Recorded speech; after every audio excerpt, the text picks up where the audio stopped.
David Faustino. Hello, this is Andrew Chalmers, the writer and doctor in Doctor Who, Doctor. This is Dr. Steve-O. Everybody, this is the Governator. This is Inspector Gadget. Hey, what's cracking, y'all? It's your boy J-Rock. Good evening, folks. This is James DeBell. This is Jeremy Taggart. This is Kim Possible. I'm Chris Holden-Lee. Hey, this is Pat Mastroianni from Degrassi.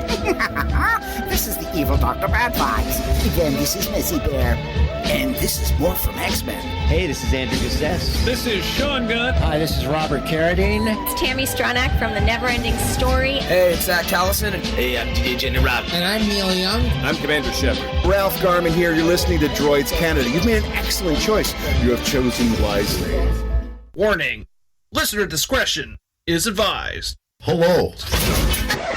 All right, Niagara Falls Comic Con. Everyone having a good time so far? Awesome. We're going to be talking a little bit of stunts. We're going to be talking some horror movies. We're going to be talking some Star Trek. We're going to be talking a lot of stuff. I am your host today, Dan from Droids Canada, droidscanada.com podcast. And without further ado, Tom Morga.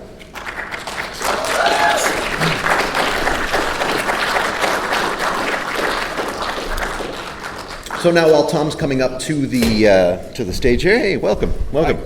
There is a microphone over here set up. These panels for us is all about the fans, about the people who enjoy the work that he has done. So anyone who does have any questions, just please come over to the mic and ask your questions away. Let's make this about Tom. Let's make this about you. And let's have a good time. So, Tom, having a good time in Niagara Falls so far? Yeah, we've had a good time. Are we open here? You hear me? Okay. What? Yeah, Niagara's great. I haven't had a chance to go down and see the falls, but I was here before and I did take the zip line, so I've had an introduction to it. You zip lined? Oh, yeah. So that isn't something that would be out of your expertise of things that you have done? Zip line? Zip line, oh, no. Line work? Yeah, no, that's just like stunt rigging and, so it's a lot of fun. I enjoy that. How many people like a zip line? How many have done the zip line here? All right, there we go. Awesome. So, being a stuntman, something that I always have to ask, when I was growing up, I was a goalie playing hockey, and people always asked, why would you want to do that? Just get hit with things for fun. At what point in your life did you think, stuntman, this is something that I'm going to do? As a kid, I used to love to play, run and fall and climb stuff, and we'd even play die, where we'd run across the front yard and somebody would shoot you and you'd fall. You pretend like you really got killed, So I was always kind of that kind of kid, and I guess I just got attracted to it. And when I had the opportunity to talk to some stuntmen, they gave me a little direction, what to do and where to go, and I just started working. And then how did that very first stunt that was being filmed go for you? How nervous were you with that? Well, probably the first stunt I did was with a movie with Liza Minnelli and Burt Reynolds and Gene Hackman. It was called Lucky Lady, and it was done back in the 70s. And it was about rum runners, bootleggers who were running, liquor off this big ship. And I was going to be shot by Gene Hackman, and it was a big deal. And they had these cases of booze all stacked up on the midship, and he was standing further back, probably at the end of the room, and I jump up with a gun, and I shoot at him, and miss, of course. And he shoots me, and I had a squib. Now, a squib is a device, it's a little exploding device that shoots a hole in your shirt and has blood. And, that's kind of a neat deal to have. Well, I had a squib. I had to jump up and shoot at him. Then he shot me, and then I had to take my shot and fall forward. That means I had to get in the air, do a half twist, hit these boxes, and then roll all the way down almost to his feet. Big deal for a new kid. And I'm sitting here behind these boxes, and we had an English company. In fact, Stanley Donen was the director of Singing in the Rain fame. So he's not real familiar with action particularly, but he's a good director. And they're English. And what usually happens on the set, the first assistant will call for the camera to roll. He'll say, roll camera. And they'll say, rolling. And the director will go, and action! And the stuff starts. Well, they're English. And so this guy whose name is Nigel, he doesn't say, roll camera, he says, turn over. And I didn't know what he was saying. And I'm standing behind these boxes. I can't hear well. They got a generator in the hold of the ships that's running for electricity, and I couldn't hear. Did you call? And of course, everybody, wait, cut, what are you doing? I says, I couldn't hear. And he says, oh, all right. So they had another guy stand over there to yell for me. So I'm nervous. It's going to be good. And I did the shot. I got up, got shot, spun in the air, hit the boxes, rolled all the way down. And I got done, and I heard these people going, oh, God, they liked it. And the next day, I came back to work, and the stunt coordinator, the guy says, hey, we saw the dailies. The dailies are all the film that they shoot, and they look at them in the evenings, and they decide, yeah, that's good. And they said, oh, they really liked it in dailies. And I thought, God, that's great. Here I am starting out with this cool shot. So I went and saw the movie. It never made the final cut. So it taught you right there that movie making is not all glory. And it was a good lesson for me to realize that, you're a working guy, and if it makes it in the movie, good. If it doesn't, enjoy what you do and try to do your best job, that's all. So now that you are involved in the community of stunt actors, how much physical training and what kind of training do you have to do? Are there specific things that you end up specializing in? Or is there a kind of more of a generic, this is what we have to do as a training regimen to be a master of your craft? Well, often there's no real pathway for a stuntman. It's not like an actor who goes to acting schools and actually gets trained.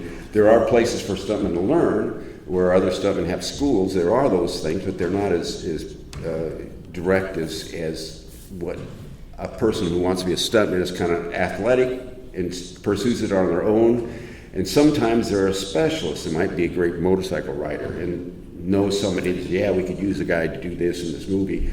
And you might be a specialist, underwater or high fall guy. But most of the stuntmen are generally athletic. They have some talent. They may have played some sports. But when you start out, you have a lot of things to learn. And you got to learn how to do a stunt fight. You got to learn how to do stunt falls. You got to learn how to be put on fire, how to crash a car. So you're constantly training, and all the guys that are new just naturally come together because you're all looking for a place to train. You know somebody who has I knew a guy who was from circus. His name is Bob Yerkes, and he's been a famous stuntman for a long time. And he has a big yard with a trapeze and all the stuff in it, and you could go over there and you could practice your high falls and fights and trampoline stuff. So guys are just the younger guys would all get together, and you spend your days training at whatever you are. When I first started, I signed up for scuba, and I learned to scuba dive, and I took fencing, and I went to Bob Yerkes' place, and we learned how to do all kinds of falls. And I worked with another stuntman, Paul Stater, who had a school, and he showed us the basics of things. So you're constantly learning. You're constantly, if you're going to be successful, you got to be able to do more than one thing. And you're always training. You're always picking up new stuff. And there's a lot involved in rigging. They do a lot of wire work these days. And there's air rams, which are a device that can throw you through the air. And there's a lot to it. And as long as you're after it, if you get enough of your talents together, then you'll be successful. So you were mentioning fighting, okay? Yeah. Now I saw that you won a Taurus World Stunt Award for Best Fight. 2007. That was a sword fight. That was in Pirates of the Caribbean. Mm-hmm. And it was a team thing, and there's several of us that won that award. And it was a running sword fight with Johnny Depp and some others that were on the beach, and it had a lot involved in it, and it got picked and nominated and won for sword fight for that.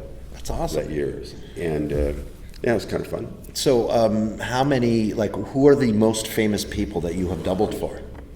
Well, I suppose I've doubled Bruce Boxleitner, Jeff Goldblum, and I did The Lost World, Jurassic Park with Jeff, and I did a few other things with Jeff. Did you do you did Ghostbusters? And I did Ghostbusters, yeah. Harold Ramis, he was Spangler, so I doubled him. And you know, sometimes it's hard for me to remember. I don't think in celebrity terms.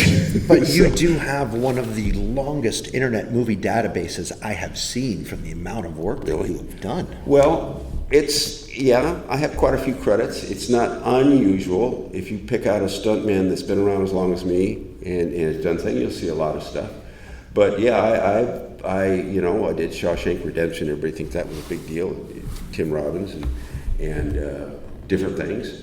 So I've been fortunate. And one of the things that happened is I sort of fell into this thing where they says, would you like to do a movie? It's called Repetition.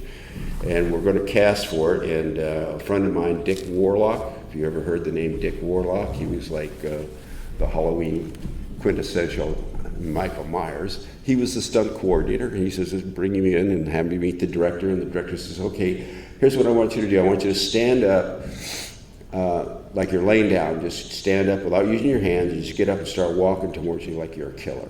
Okay, so I did that. And later on, he says, okay, you're picked. Oh, great, what's the movie? It's called Repetition. What's it about?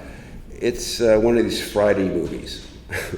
Oh, really? Yeah, it's going to be like the fifth one. It's probably not a big deal because they've probably run out of everything they can do. So I had no idea it was going to be a big celebrity thing where people actually come to see me.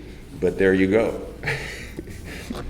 And that was... that was 5. That was number Friday 5. the 13th, part 5, New Beginning. So you are the one person who can claim you have been 3 of the big 4 horror movie icons.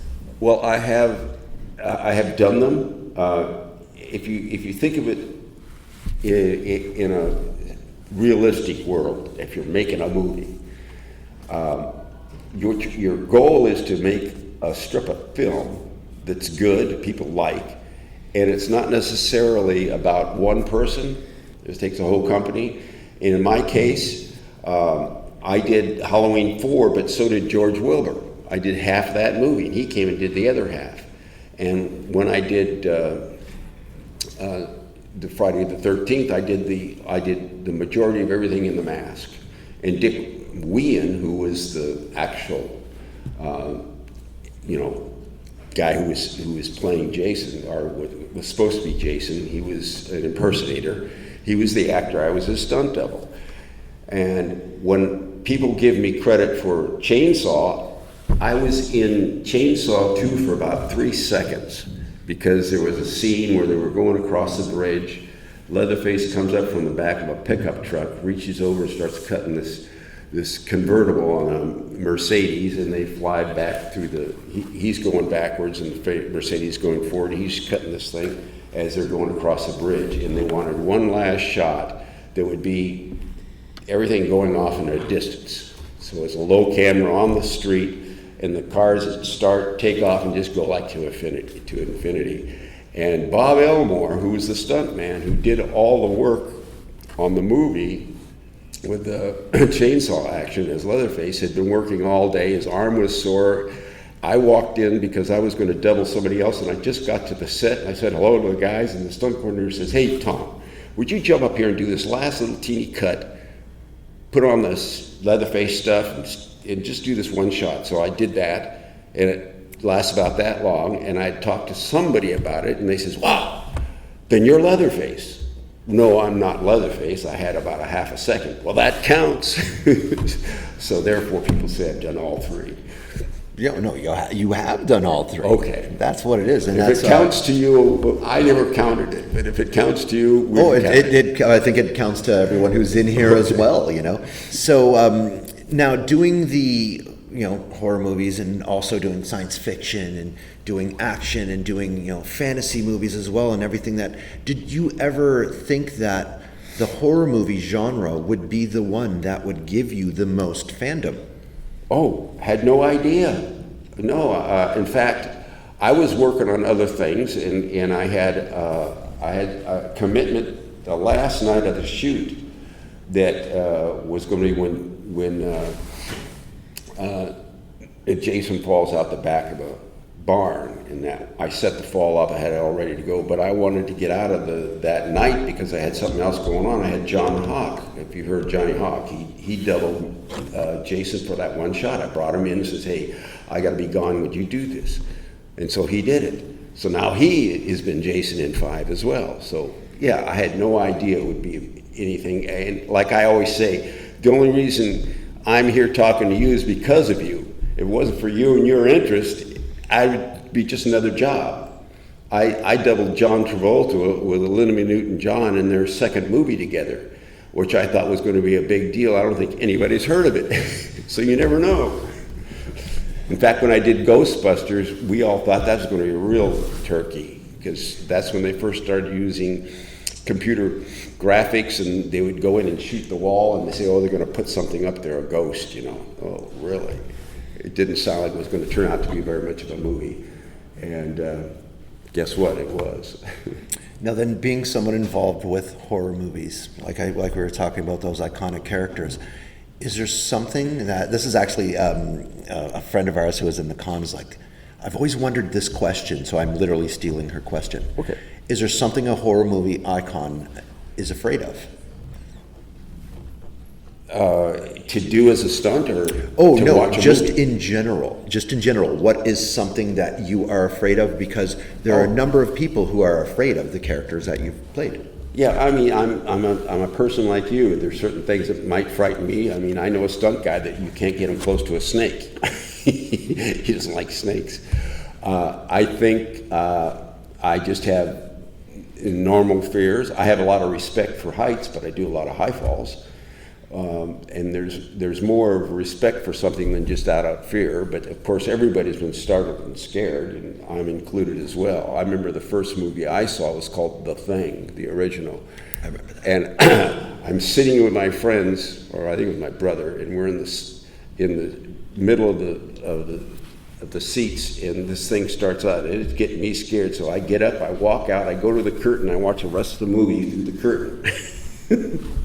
I thought I was being safer there, I guess. I don't know. Yeah, there's a number of horror movies that I have not been able to make it through. I've not been able to make it through. Now, what is the most dangerous stunt that you've ever performed? Oh, well, that's not an uncommon question, of course. It's hard to say. I've done a lot of things that had a little risk in them. The one I told you about when I was doing Leatherface was probably one of the most hazardous things, or had a lot of hazard in it. I had to stand on the bed of a truck, so your feet are on the top of the bed of the truck, and the only way you can stay there is they put a harness on, and we have a cable that runs from your back of your harness to the other side of the bed of the truck, so if you lean out, it'll keep you from falling off the truck. But of course you have to push real hard, because if you relax, your feet could go off the edge of the bed and you'd be in the street rolling with a cable attached, so that's not too cool. So that's kind of hazardous, but the thing that made it a little more complicated was the fact that when I got there, it was getting later in the day and the sun was starting to set, and so they had put lights up on the bridge so that they could have full light for the shot. And when I finally did that last shot, it was just starting to hit dusk, and the guys had been doing it all day long. The fellow driving the truck, he just lets it go as he'd been doing all day, but when he got to the end of the bridge, he went out from under the last light, and suddenly he couldn't see the road. You know, it was getting a little dark, so he had to put the brakes on. Well, when he put the brakes on, I'm still going 30 miles an hour, and I fly over the back of the tailgate, and I'm on a cable, so it stops me in midair, and I go to the street, and we all stop together. And unfortunately, I wasn't hurt, but that was probably one of the most hazardous things I've done. Mm-hmm. Have you gotten hurt doing any stunts? Oh, I've had injuries. I've been fortunate. I didn't have any major injuries, but I've been banged up a few times. And what about refusal of any stunts? Is there anything that they're like set up and it's like, you know what, that one, I mean, we may have to tweak that. Yeah, we always have things that we try to fix, or, you know, and most times you're shooting a movie and you're the director or the company and you say, okay, here we want to do this big crash, we're going to blow this up and do this, and you say, how are we going to do it? Well, you have a production meeting, you sit down and you give them your suggestions on how you might get the shot done, and you design it so that it'll work. And you never really just turn down something and say, no, you won't do it. You usually adapt it so it can be done. Mm-hmm. Now, so being in science fiction, being in horror, being in soap operas, afternoon soap opera, Days of Our Lives, I believe you're in? Yeah, I've done a few different soaps, one of those Days of Our Lives, yeah. What would you find was the most challenging to be able to do? Well, I was always impressed with soap opera actors.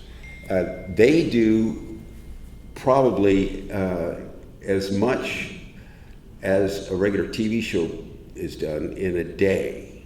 They'll shoot so much stuff that it's amazing. And these actors who do soap opera, they have dialogue that would just go on forever, and they just chew it all up. And you go in the morning, and they have their script with them, and they practice their lines. You do a blocking, a rehearsal, a camera rehearsal, and a couple more, and then they shoot it. And these people can just remember all this stuff. And that's always been mostly impressed me, because one time I had to do a sword fight with one of the leads. And the reason I was doing it because he was fighting his evil twin. So obviously they got the camera on him, and he's sword fighting, saying all the dialogue, and then they turn around and they shoot him this way, doing all the dialogue. Well, I'm on the other side. So they have cue cards for me to say the dialogue so that he can cue up, get his line. And I'm telling you, that was the toughest thing I ever did. I'm trying to read my cue card, and he's just sitting there saying it. And I said, man, that was tough. Wait till he tries my side. And then I'm trying to say the words he just got through, and I'm having a hard time doing it, and he's just reading off the stuff, just memorized it and said it just like, I was impressed with that. Is there anyone from the audience with any questions for Tom? No, not yet. Oh, we have a couple. Mm-hmm. What was the most difficult stunt to perform in Friday the 13th Part 5? In Friday the 13th, most difficult, I suppose, and as far as difficulty, is when I got hit by the tractor. I had to set that up so that I could get hit by the tractor and get some good air and hit the ground. So that was probably as far as difficult to make it look good. There was, other things, throwing somebody through the window and setting up stuff like that. But I enjoyed that particular one for me, particularly because I had a stunt guy that drove the tractor, and we had it timed out, and I rigged it up so I could get a foothold and a push off of my hand. And I think I got some good air, looked good, hit the ground. It was wet so I could slide. I thought it was cool. Dan, what happens every Thursday? That would be DCR Droids Canada Radio. And what time is it on Thursday? That's from 9 till 11 p.m. Dumb question, where do you find it? You find that at accessradio.ca. And what's the best part? It's